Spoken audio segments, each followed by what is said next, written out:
Tuy nhiên để slap រយៈពេល7ថ្ងៃនឹងវិលទៅរកឪពុកម្ដាយគេវិញមិនថា1ឆ្នាំ2ឆ្នាំ3ឆ្នាំឬក៏ច្រើនជាងនឹងវិញ្ញាណនេះនឹងមិនទៅចាប់ជាតិឡើយដោយសារអ្វីសូមបើសិនជាអ្នកទាំងអស់គ្នាចង់ដឹងសាច់រឿងហ្នឹងមកស្ដាប់ខ្ញុំទាំងអស់គ្នាមកប្រហែលជា9យប់មានពូតាក់ស៊ីម្នាក់មានឈ្មោះថាអ៊ីឈីគឺគាត់បានធ្វើដំណើរឆ្លងកាត់សាលារៀនមួយពេលដែលធ្វើដំណើរឆ្លងកាត់ហ្នឹងគាត់ក៏បានឃើញក្មេងស្រីម្នាក់ឈរបក់ដៃហៅគាត់ជីតាក់ស៊ីហើយគាត់ក៏បានឈប់និងបើកឡុកឲ្យកូនស្រីហ្នឹងចូលទៅខាងក្រោយគាត់ហើយពេលដែលចូលទៅសភាពកូនស្រីហ្នឹងគឺអត់ញញឹមមួយគាត់ទេ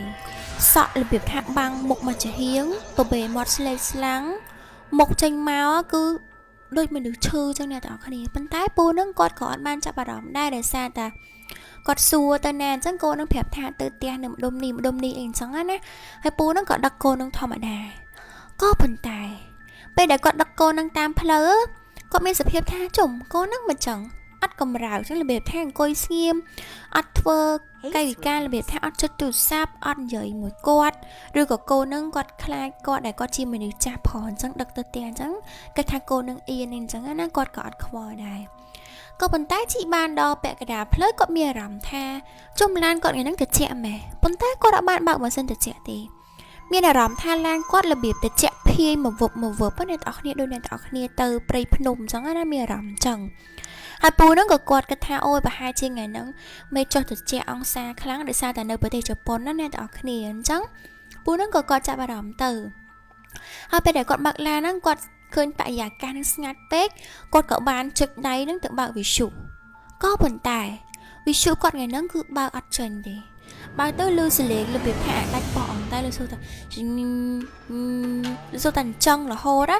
ពេលថ្លង់ពេកទៅពូនឹងក៏បានចុចបិទទៅ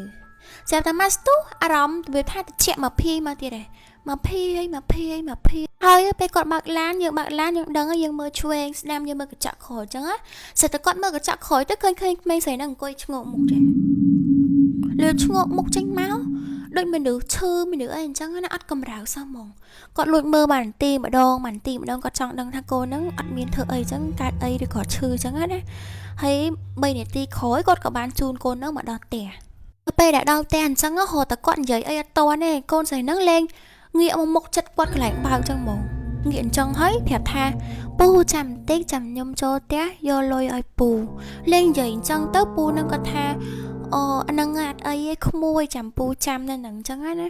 ហើយផ្ទះកូននឹងរបៀបថាផ្ទះ2ជាន់ណាអ្នកទាំងគ្នាហើយមានលវាំងគៀនអញ្ចឹងផ្ទះជប៉ុនដូចខ្ញុំដាក់រូបអញ្ចឹងហើយមានប្អួចមួយនៅជាន់ទី1អ្នកទាំងគ្នាសម្រាប់យើងបើកមើលទេសភាពអីអញ្ចឹងណាដល់ពេលហើយកូននឹងដើរចូលផ្ទះហើយផ្ទះហ្នឹងមានសភាពខាងក្រៅបើកភ្លើងប៉ុន្តែក្នុងផ្ទះគឺល្ងឹតឆឹងហ្មងពូនឹងក៏ថាអូយអីឯងកូនក្មេងវាមិនបោកយើងរបៀបអញ្ចឹងណាគាត់ក៏ចាំទៅប៉ុន្តែដល់ពេលចាំយូរពេកទៅគាត់ក៏សម្រេចចិត្តចុះទៅផ្ទះគោះទ្វារដល់ពេលគាត់ចុះទៅគាត់គោះទ្វារផ្ទះហ្នឹងអត់មានអ្នកគេបើកទេតើគ្នាប៉ុន្តែពេលដែលគាត់ងើយកមើលទៅខាងលើផ្ទះហ្នឹងគាត់បានឃើញក្មេងស្រីម្នាក់កំពុងតែលួចមើលគាត់ពីបង្អួចផ្ទះជាន់ទី1ហ្នឹងហើយបិទយ៉ាងណឡើងលឿនរបៀបថាភ័យអញ្ចឹងដូចរត់កិច្ចអញ្ចឹងណាពូនឹងគាត់ថាអូយកូននឹងប្រហែលបោកគាត់អីអញ្ចឹងប៉ុន្តែគាត់ក៏បានព្យាយាមជួយកដងគីឡូ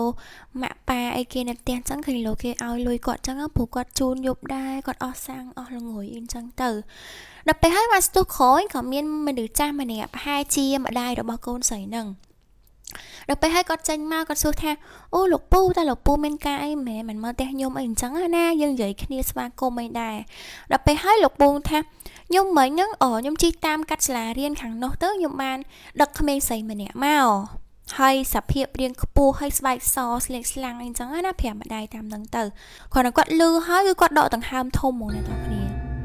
ហើយមកស្ទូក្រោយហ្នឹងគាត់ថាអញ្ចឹងលោកពូចាំផ្លែណាចាំខ្ញុំយកលុយឲ្យដល់ពេលគាត់ចូលទៅផ្ទះហ្នឹងទៅគាត់ចេញមកវិញតែគាត់មកចាហៀងកាន់រូបថតមកចាហៀងទៀតកាន់លុយដល់ពេលគាត់ហុចលុយនឹងឲ្យលោកពូគាត់ថានេះលោកពូអស់ប៉ុណ្ណឹងមែនដល់ពេលឲ្យលោកពូថាហ្នឹងឯងអរគុណច្រើនក្មួយហើយម្ដាយហ្នឹងក៏បានបង្ហាញរូបភាពរបស់កូនស្រីគាត់ដែលស្លាប់ហ្នឹងយកឲ្យលោកពូហ្នឹងហើយប្រាប់លោកពូថាតើកូនមួយដែលចូលមកផ្ទះមិញហ្នឹងមុខអញ្ចឹងមែនលោកពូគាត់មើលទៅថាហ្នឹងឯងអ្នកស្រីគឺកូនហ្នឹងឯងដែលចូលទៅផ្ទះមិញហ្នឹងដល់ពេលអ្នកស្រីហ្នឹងគាត់ថាឥឡូវលោកពូសម្រួលចិត្តសិន លោកពូចូលមកផ្ទះខ្ញុំមកខ្ញុំប្រាប់រឿងមួយដល់ពេលអ្នកស្រីហ្នឹងក៏គាត់បានប្រាប់ថាកាលពីថ្ងៃ11ខែមីនាឆ្នាំ2011ហ្នឹងគឺកូនស្រីគាត់បានស្លាប់ដោយសារគ្រោះព្យុះសូឡាមីហើយបានស្លាប់បាត់បង់ជីវិតយ៉ាងអនាថមជាទីបំផុតហើយកូនគាត់ស្លាប់2ឆ្នាំ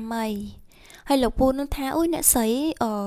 កុហកខ្ញុំអីអញ្ចឹងណាខ្ញុំអត់ជឿដោយសារតែគាត់ទឹកដឹកកូននឹងមកផ្ទះមិញហ្នឹងហើយបានកូននឹងបាននិយាយប្រាប់គាត់ថាចាំខ្ញុំយកលុយឲ្យទៀតឡើងចិត្តគាត់ហ្មងណាគាត់របៀបថាគាត់ស្លុតចិត្តណាដល់ពេលឲ្យគាត់នៅតែអត់ជឿគាត់ទៅចេះអញ្ចឹងណាដល់ពេលឲ្យអ្នកស្រីហ្នឹងគាត់ថាឥឡូវលោកពូបើសិនជាអត់ជឿលោកពូដើរមកខាងក្រោយសាឡុងនេះមកគាត់ឃើញឯងគ្រាន់តែលោកពូនឹងដើរទៅក៏បានឃើញរូបភាព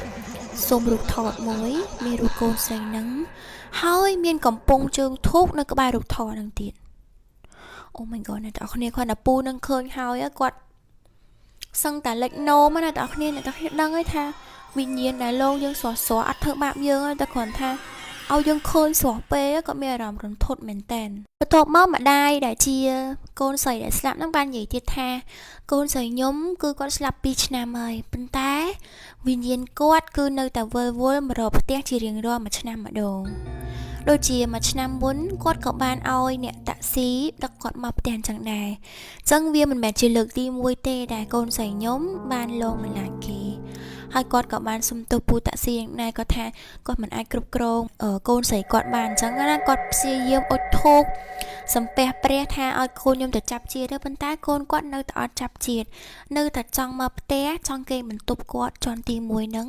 ចង់មករកម្ដាយវិញពេលលោកអ៊ីឈីហ្នឹងគាត់ស្ដាប់ហើយគាត់ប្រាប់អ្នកស្រីហ្នឹងថាខ្ញុំអត់អីទេអ្នកស្រីខ្ញុំអត់ប្រកាន់ខឹងអីទេតែដែលទាំងដែលគាត់ហ្នឹងជើងញ័រអស់ហើយអ្នកទាំងគ្នាជើងគាត់ឡើងក៏ធ្វើចង់ហ្មងណាហើយគាត់ក៏បានសុំអ្នកស្រីហ្នឹងមកផ្ទះវិញហើយពេលដែលគាត់ជិះឡានតាក់ស៊ីត្រឡប់ទៅផ្ទះគាត់វិញណាគាត់តែងតែមានអារម្មណ៍ថាគាត់ភ័យខ្លាចកូនហ្នឹងមកអង្គុយក្រោយទៀតចឹងណាគាត់តែងតែមើលកញ្ចក់ក្រោយចេះគាត់មើលចឹងហើយគាត់អត់ឃើញអីចឹងគាត់រៀងធូរចិត្តហើយគាត់នឹកឃើញអាណិតកូនហ្នឹងថាចឹងមិនកូនហ្នឹងមកអង្គុយរបៀបអត់មានអារម្មណ៍ក្នុងខ្លួនមុខស្លេកស្លាំងចឹងណាហើយស្រាប់មកស្ទូមានខ្យល់បក់ល្វិចលហើយមកទៀតគាត់ភ័យប្រហើយចឹងសាច់រឿងហ្នឹងមានតែប៉ុណ្្នឹងឯងអ្នកទាំងអស់គ្នាចឹងវិញ្ញាណពិតជាមានមែនអ្នកទាំងអស់គ្នាមិនថាស្លាប់7ថ្ងៃ1ឆ្នាំ2ឆ្នាំឬក៏យូរជាងហ្នឹងឯងប្រសិនបើព្រលឹងហ្នឹងគាត់មិនអស់ចិត្តជាមួយគ្រួសារគាត់ណាគាត់នឹងវិលទៅរកគ្រួសារគាត់ជារៀងរាល់ឆ្នាំចឹងបើសិនជាអ្នកទាំងអស់គ្នាចូលចិត្តជាមួយនឹងសាច់រឿងហ្នឹងកុំភ្លេចឲ្យបេះដូង follow TikTok ខ្ញុំនិង follow IG ខ្ញុំផងបាយបាយអ្នកទាំងអស់គ្នាជួបគ្នាវីដេអូខាងណា